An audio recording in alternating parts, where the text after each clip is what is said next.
İsrail-İran müharibəsində rəsmi Bakının aydın mövqeyinə, o cümlədən Azərbaycan ərazisindən İrana qarşı istifadə olunmayacağına bir daha təminat verməsinə, eləcə də Amerika Birləşmiş Ştatlarının İrana aviazərbəsindən sonra Xarici İşlər Nazirliyinin yaydığı bir mənalı bəyanata baxmayaraq, İranda Azərbaycanı hədəfə alan qüvvələr öz çirkin fəaliyyətlərini davam etdirir, müxtəlif uydurma ittihamlarla Bakının güya İrana qarşı hücumlarda İsrailə dəstək verdiyini iddia edirlər. Sonuncu belə açıq cəhd sırağa gün İran Dövlət Televiziyasının Üfüq kanalının canlı yayımında olub. Beynəlxalq məsələlər üzrə ekspert Mustafa Xoşçeşim İranın Amerika Birləşmiş Ştatlarına mümkün cavab addımlarından danışarkən Tehranın qarşısında Amerika Birləşmiş Ştatlarının regiondakı hərbi bazalarına və gəmilərinə zərbələr endirmək, Hörmüz boğazını bağlamaq və sair kimi bir neçə seçim olduğunu bildirib və həmin seçimlərdən birinin də Azərbaycanı vurmaq olduğunu bəyan edib. Xoşçeşim iddia edib ki, İsrail təyyarələri və pilotsuz uçuş aparatları Təbrizə şimaldan, yəni Azərbaycan Respublikasından gəlir və bu hal əvvəllərdə olub. Ekspert deyib, Azərbaycan İsrailə neft və yanacaq verir ki,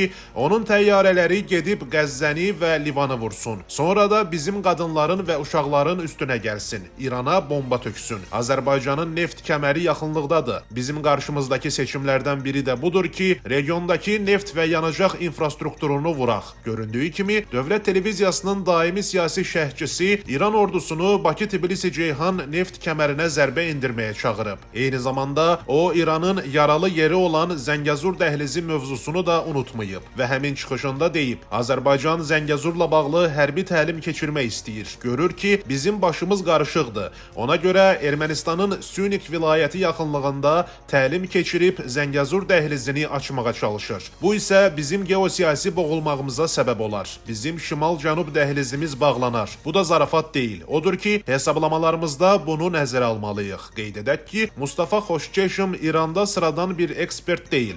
Dövlət Televiziyasının daimi qonaqlarından biri olmaqla yanaşı, onun yazı və müsahibələri İranın ali rəhbəri Ayətullah Əli Xameneyinin rəsmi saytında dərc edilib. Eyni zamanda onun çıxışları İran hakimiyyətinin anti-Azərbaycan ideoloqlarından Əli Əkbər Raifipura bağlı kanallarda yayılır. Bu da Xoşçeşmin hansı dairələrə bağlı olduğunu göstərməkdədir. Məsələnin digər diqqət çəkən cəhəti İranlı ekspertin sözü gedən çıxışını etdiyi proqramın aparıcısı ilə bağlıdır. Bu, İranda tanınmış televiziya aparıcısı və ötən il Azərbaycanla bağlı qalmaqallı açıqlaması ilə gündəmə gəlmiş Hüseyin Hüseynidir. Xatırladaq ki, ötən ilin sentyabrında anti-Azərbaycan və ermənipərəst çıxışları ilə tanınan bədnam İranlı ekspert Ehsan Movəhidyanın qonaq olduğu Fələstin vaxtı ilə verilişində həmin aparıcı Azərbaycan keçmişdə əziz İranımızın bir parçası olub və inşallah tezliklə bizə birləşər kimi sözlər deyib. Həmin vaxt Azərbaycanda geniş etiraz doğuran bu verilişdən sonra Hüseyni işdən kənarlaşdırılıb. Amma bəzi İran rəsmilərinin, o cümlədən parlamentin deputatlarının müdaxiləsi nəticəsində cəmi 2 həftədən sonra yenidən işinə bərpa olunub.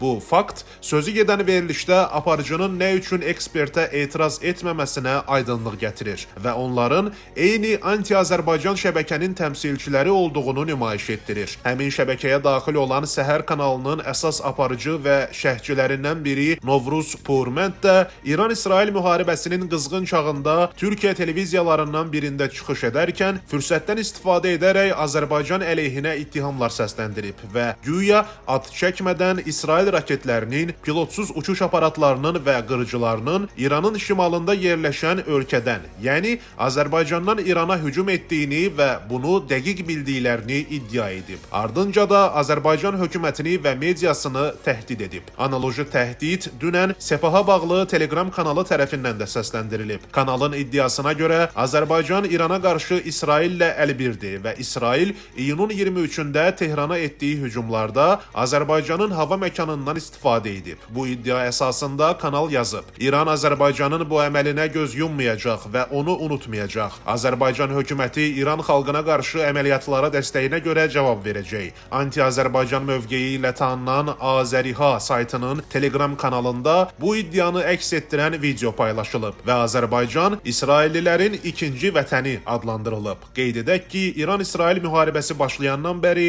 İrandakı anti-Azərbaycan şəbəkənin media resursları Azərbaycanı nəzərdə tutaraq ikinci İsrail hashtagı ilə paylaşımlar edirlər. Həmin şəbəkədə fəal yer tutan Bultan News saytı iddia edib ki, iyunun 20-sində İranın Rəşt şəhərinə İsrailin hava hücumu Azərbaycandakı hərbi bazadan həyata keçirilib. Sayt Azərbaycanı namərd qonşu adlandıraraq vaxtı gələndə cavab verməli olacağı ilə hədələyib. Azərbaycana qarşı bu çirkin kampaniyaya İran erməniləri də qoşulub. İran ermənilərinin Tehranda yerləşən Hur Tərcümə və Tədqiqat Mərkəzinin Telegram kanalında güya İranın şimalında yerləşən Ramsər şəhəri yaxınlığında Xəzər dənizinin sahilində vurulmuş İsrail hərbi təyyarəsinin şəkli verilib və yazılıb. Məgər İsrail İranın qərbində yerləşmir? Bəs bu təyyarələr İranın şimalında nə edir? Bunu qonşu, dırnaqarası dost və qardaş Azərbaycan Respublikasından soruşmaq lazımdır. Azərbaycan regionda İsrailin ikinci şöbəsinə çevrilməkdədir. İsraillə məsələ həll olunduqdan sonra Bakı ilə də